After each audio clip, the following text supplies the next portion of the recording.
Welcome back, English Seekers. This is Nouraldeen, and you're listening to English Seekers Podcast. You can listen to English Seekers Podcast on Spotify or Apple Podcast absolutely for free. Now, without further ado, let's get into it.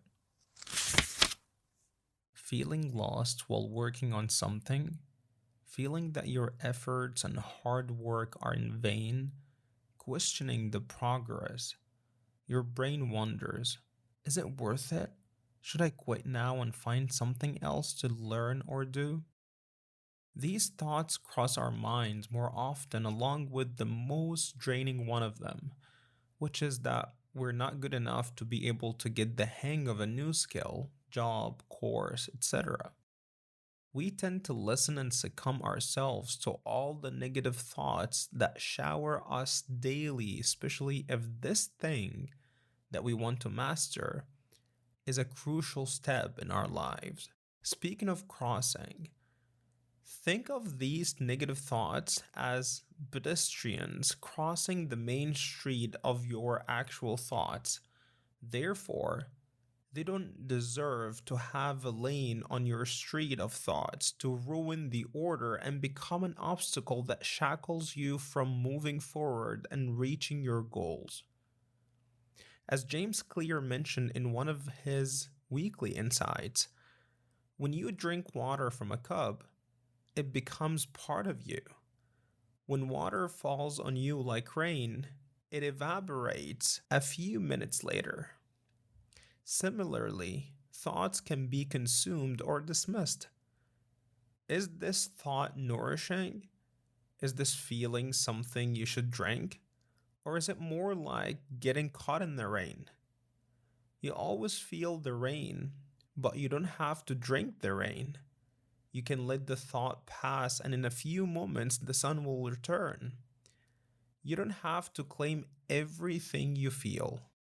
In the case of language learners, or English learners per se, it is more complicated due to the mindset that was developed and fed by these negative thoughts for a while. So, how are you supposed to get rid of this negative mindset? First and foremost, you have to know and understand what drives you to pick up this particular language in the first place. I don't think we might disagree that people have different driving forces that propel them every now and then. Therefore, you better ask yourself, what are my driving forces when I'm learning a language, or in our case, English? And by the way, I read the various driving forces in the previous episode, so go on and check it out if you haven't yet. After knowing your driving forces, the question arises, are you able now to know what your driving force is? Most importantly, what is English or any other language you want to learn to you? Is it something you study or something you live with? When you only approach English with the mentality of studying vocabulary, grammar, expressions, and whatnot, so most probably English will be an option, or let's say a filter you add to express your mother tongue language, like Arabic in the case of some of my students. However, if you take English as something lives with you, it will be part of your daily routine, part of your thoughts, and part of who you are. If you were to live English the same way you live your mother tongue language, you'd be able to speak like a native speaker. At that point, you don't have to change lenses every time you try to express yourself in English. Some people would say or have these negative thoughts. So, you want me to speak English to people in the streets. You want me to get rid of my mother tongue language. You want me not to be loyal to my country and my language. I'd say to these people, could you please hold your horses and chill? Don't get me wrong. Me saying live English doesn't mean you take credit from who you are or what you're proud of.